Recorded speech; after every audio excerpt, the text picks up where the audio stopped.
जय मसीह के दोस्तों, आपका स्वागत करते हैं इस वीडियो में। तो जैसा कि आप जानते हैं कि हम लोग डेली एक वचन पढ़ रहे हैं, तो आज हम पढ़ेंगे मत्ती 5 अध्याय 1 पद से। मत्ती 5 अध्याय 1 पद से। और डेली हम लोग वचन जरूर सुने। मैं हर वीडियो में बोलता हूँ, यीशु का पहाड़ी उपदेश। वह इस भीड़ को देखकर पहाड़ पर चढ़ गया, और जब बैठ गया तो उसके चेले उसके पास आए, और वह अपना मुंह खोलकर उन्हें यह उपदेश देने लगा। धन्य है वे जो मन के दीन हैं, क्योंकि स्वर्ग का राज्य उन्हीं का है।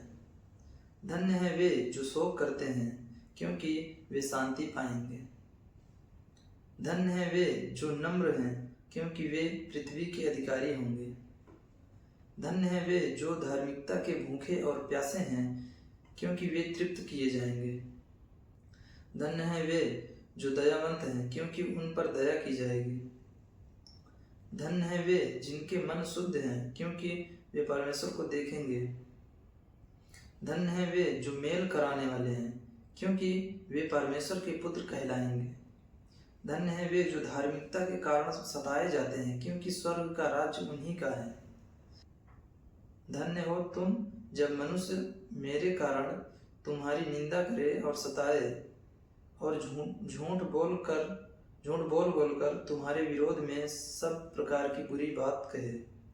तब आनंदित और मगन होना, क्योंकि तुम्हारे लिए स्वर्ग में बड़ा फल है, इसलिए कि उन्होंने उन भविष्यद्वक्ताओं को जो तुमसे पहले थे इसी रीति से सताया था।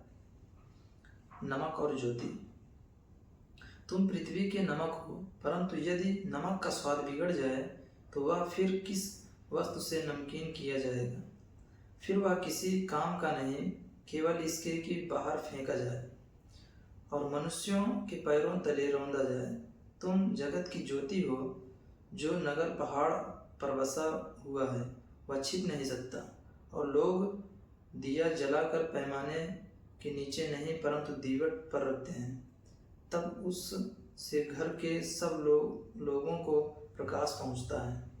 उसी प्रकार तुम्हारा उजियाला मनुष्यों के सामने चमके, कि वे तुम्हारे भले कामों को देखकर तुम्हारे पिता की जो स्वर्ग में है बड़ाई करें। यह न समझो कि मैं व्यवस्था या भविष्यद्वक्ताओं की पुस्तकों को लोप करने आया हूँ। लोप करने नहीं परंतु पूरा करने आया हूँ।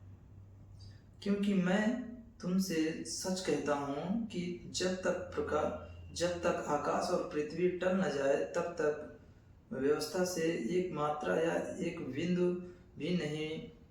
भी बिना पूरा हुए नहीं टलेगा। इसलिए जो कोई इन छोटी आज्ञाओं में से किसी एक को तोड़े और वैसा ही लोगों को सिखाए, वह स्वर्ग के राज्य में सबसे छोटा कहलाएगा। परंतु जो कोई उन आज्ञाओं का पालन करेगा और उन्हें सिखाएगा, वही स्वर्ग के राज्य में महान कहलाएगा। क्योंकि मैं तुमसे कहता हूँ कि यदि तुम्हारी धार्मिकता शास्त्रियों और फरीसियों की धार्मिकता से बढ़कर न हो, तो तुम स्वर्ग के राज्य में कभी प्रवेश न करने पाओगे। क्रोध और हत्या। तुम सुन चुके हो कि पूर्व काल के लोगों से कहा गया था कि हत्या न करना, और जो कोई हत्या करेगा वह कचहरी में दंड के योग्य होगा। परंतु मैं तुमसे कहता हूँ कि जो कोई अपने भाई पर क्रोध करेगा वह कचहरी में दंड के योग्य होगा, और जो कोई अपने भाई को निकम्मा कहेगा वह महासभा में दंड के योग्य होगा। और जो कोई कहे उसे मूर्ख, और जो कोई कहे अरे मूर्ख, वह नरक की आग के दंड के योग्य होगा। इसलिए यदि तू अपनी भेंट वेदी पर लाए और वहां स्मरण करे कि तेरे भाई के मन में तेरे लिए कुछ विरोध है, तो अपनी भेंट वहीं वेदी के सामने छोड़ दे, और जाकर पहले अपने भाई से मेल मिलाप कर, तब आकर अपनी भेंट चढ़ा। जब तक तू अपने मुद्दई के साथ मार्ग में है, उससे झटपट मेल मिलाप कर ले। कहीं ऐसा ना हो कि मुद्दई तुझे हाकिम को सौंपे और हाकिम तुझे सिपाही को सौंप दे और तू बंदी गृह में डाल दिया जाए मैं तुझसे सच कहता हूँ कि जब तक तू कौड़ी कौड़ी भर न दे तब तक वहां से छूटने ना पाएगा। तुम सुन चुके हो कि कहा गया था व्यभिचार ना करना, परंतु मैं तुमसे कहता हूँ कि जो कोई किसी स्त्री पर कुदृष्टि डाले वह अपने मन में उससे व्यभिचार कर चुका। यदि तेरी दाहिनी आंख तुझे ठोकर खिलाए तो उसे निकाल कर फेंक दे, क्योंकि तेरे लिए यही भला है कि तेरे अंगों में से एक नष्ट हो जाए और तेरा सारा शरीर नरक में न डाला जाए। यदि तेरा दाहिना हाथ तुझे ठोकर खिलाए तो उसको काट कर फेंक दे, क्योंकि तेरे लिए यही भला है कि तेरे अंगों में से एक नष्ट हो जाए और तेरा सारा शरीर नरक में न डाला जाए। यह भी कहा गया था, जो कोई अपनी पत्नी को तलाक देना चाहे तो उसे त्याग पत्र दे।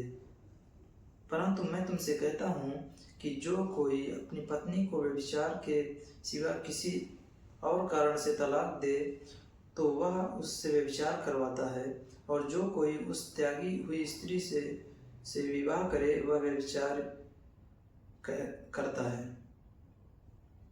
फिर तुम सुन चुके हो कि पूर्व काल के लोगों से कहा गया था, झूठी शपथ ना खाना, परंतु प्रभु के लिए अपनी शपथ को पूरी करना। परंतु मैं तुमसे यह कहता हूँ कि कभी शपथ ना खाना, न तो स्वर्ग की, क्योंकि वह परमेश्वर का सिंहासन है, न धरती की, क्योंकि वह उसके पाँवों की चौकी है, न यरूशलेम की, क्योंकि वह महाराजा का नगर है। अपने सिर की भी शपथ न खाना, क्योंकि तू एक बाल को भी न उजला न काला कर सकता है। परंतु तुम्हारी बात हाँ की हाँ या नहीं की नहीं हो, क्योंकि जो कुछ इससे अधिक होता है वह बुराई से होता है। तुम सुन चुके हो कि कहा गया था, आँख के बदले आँख और दांत के बदले दांत। परंतु मैं तुमसे यह कहता हूँ कि बुरे का सामना न करना, परंतु जो कोई तेरे दाहिने गाल पर थप्पड़ मारे उसकी ओर दूसरा भी फेर दे। यदि कोई तुझ पर नालिश करके तेरा कुर्ता लेना चाहे तो उसे दोहर भी ले लेने दे। जो कोई तुझे कोर भर बेगार में ले जाए तो उसके साथ 2 कोस चला जा। जो कोई तुझसे मांगे उसे दे, और जो तुझसे उधार लेना चाहे उससे मुंह ना मोड़। तुम सुन चुके हो कि कहा गया था, अपने पड़ोसी से प्रेम रखना और अपने बैरी से बैर। परंतु मैं तुमसे यह कहता हूँ कि अपने बैरियों से प्रेम रखो और अपने सताने वालों के लिए प्रार्थना करो, जिससे तुम अपने स्वर्गीय पिता की संतान ठहरोगे, क्योंकि वह भले और बुरे दोनों पर अपना सूर्य उदय करता है और धर्मी और अधर्मी दोनों पर मेह बरसाता है। क्योंकि यदि तुम अपने प्रेम रखने वालों ही से प्रेम रखो तो तुम्हारे लिए क्या फल होगा? क्या महसूल लेने वाले भी ऐसा नहीं करते? यदि तुम केवल अपने भाइयों ही को नमस्कार करो तो कौन सा बड़ा काम करते हो?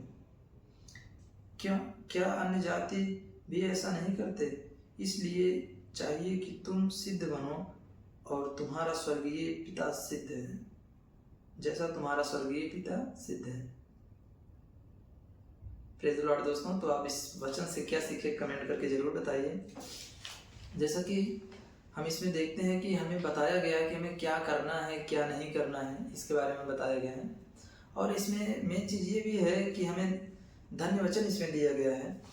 जैसा कि लिखा है, धन्य है वे जो मन के दीन है, क्योंकि स्वर्ग का राज्य उन्हीं का है। तो हमें दीन बनना है, और इस वचन को एक बार आप जरूर फिर से सुने, इस वीडियो को जरूर फिर से सुने और धन्य वचन को जरूर देखें कि क्या क्या हमारे बारे में कहा गया है। और धन्य वचन के लास्ट में एक बात और बोली गई है कि धन्य हो तुम जब मनुष्य मेरे कारण तुम्हारी निंदा करे।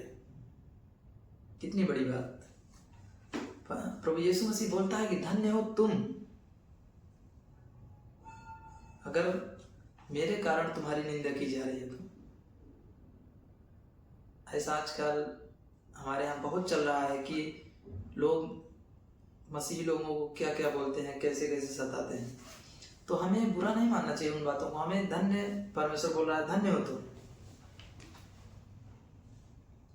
तुम्हारी निंदा करे और सताए और झूठ बोल बोलकर तुम्हारे विषयों में विरोध में सब प्रकार की बुरी बात कहे, तब आनंदित और मगन होना। सोचो, हमें बोलता है कि तुम्हें अगर कोई सताए तब आनंदित और मगन होना, क्योंकि तुम्हारे लिए स्वर्ग में बड़ा फल है। यहाँ पे तो लोग सता रहे हैं, लेकिन हमें आनंदित और मगन होना है क्योंकि हमें स्वर्ग में बड़ा फल है। और इस वीडियो को पूरा जरूर फिर से देखें, क्योंकि आप इसमें देख नहीं पाएंगे कि परमेश्वर हमें क्या करने को बोलता है और क्या करने को नहीं बोलता। ये अध्याय थोड़ा बड़ा है, थोड़ा वीडियो बड़ा होगा, लेकिन आपको बहुत कुछ सीखने को मिलेगा। बाय बाय, जय मसीह की।